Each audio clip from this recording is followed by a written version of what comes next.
મોરબી શહેર કોંગ્રેસ પ્રમુખ દ્વારા આજે પ્રેસ કોન્ફરન્સ યોજાઈ હતી, જેમાં જણાવાયું હતું કે મોરબીમાં પાંજરાપોળ સંસ્થા દ્વારા વૃક્ષારોપણ કરી વનનું નિર્માણ કરવાની ખૂબ જ સરાહનીય કામગીરી કરવામાં આવી રહી છે, પરંતુ આ વનને નમો વન નામ આપવાના નિર્ણય અંગે કોંગ્રેસ પક્ષે આક્ષેપ નોંધાવ્યો છે કે શહેર કોંગ્રેસ પ્રમુખે જણાવ્યું કે આ વનનું નામ મોરબીના રાજવી પરિવારમાંથી કોઈ મહાનુભાવના નામ પરથી કે પછી દેશના લોહ પુરુષ સરદાર વલ્લભભાઈ પટેલ અથવા શહીદોના નામ પરથી રાખવામાં આવે તો યોગ્ય રહેશે। કોંગ્રેસ પક્ષે સ્પષ્ટ અપીલ કરી છે કે આ વનનું નામ નમો વન ન રાખવામાં આવે। સાથે જ શહેર કોંગ્રેસ પ્રમુખે જણાવ્યું કે જ્યારે રાજ્યના મુખ્યમંત્રી મોરબી પધારશે ત્યારે તેમના મુદ્દે લેખિત રજૂઆત કરવામાં આવશે। રિપોર્ટર મયુર બાબરિયા। નમસ્કાર પત્રકાર મિત્રો, આજે જે છેલ્લા અઠવાડિયાથી હું સોશિયલ મીડિયાના માધ્યમથી સાંભળી રહ્યો છું કે આપણા માનનીય ધારાસભ્ય શ્રી કાંતિલાલભાઈ અમૃતિયા દ્વારા જે નમોવન બનાવવામાં આવ્યું છે, જેનું નામ નમોવન રાખવામાં આવ્યું છે, એ બાબતે આપની સાથે થોડાક સંસ્મરણો વાગળવા છે। જ્યારે મોરબી રાજવી પરિવાર દ્વારા 1918ની સાલમાં આ જમીન, અંદાજિત 1918ની સાલમાં આ જમીન મોરબી પાંજરાપોળને પશુના નિર્વહન કરવા માટે આપેલી હોય,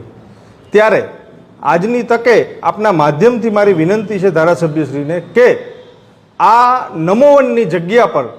આનું નામ રાજવી પરિવારમાંના કોઈ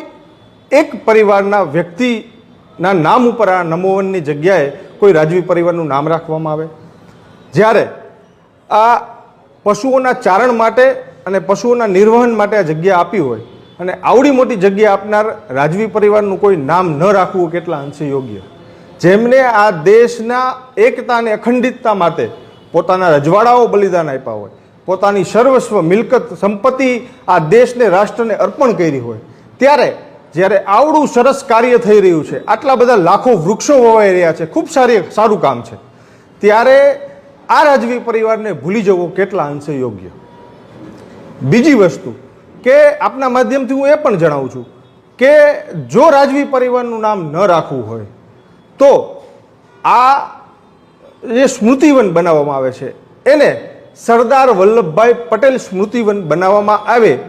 એવી પણ મારી માગણી છે। કારણ કે સરદાર વલ્લભભાઈ પટેલે પણ આ દેશની એકતા અને અખંડિતતાને અક્ષુણ્ણ રાખવા માટેના અગણિત પ્રયાસો કર્યા હોય, ત્યારે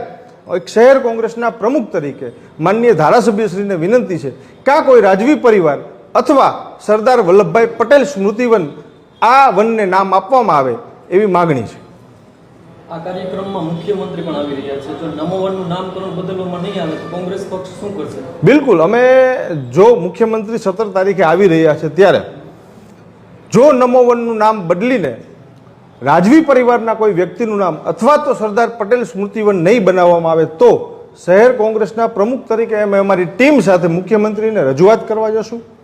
અને સાથે સાથે બીજા ઘણા બધા મુદ્દાઓ પણ લઈને જશું। કારણ કે ભૂતકાળની અંદર મોરબી નગરપાલિકાની અંદર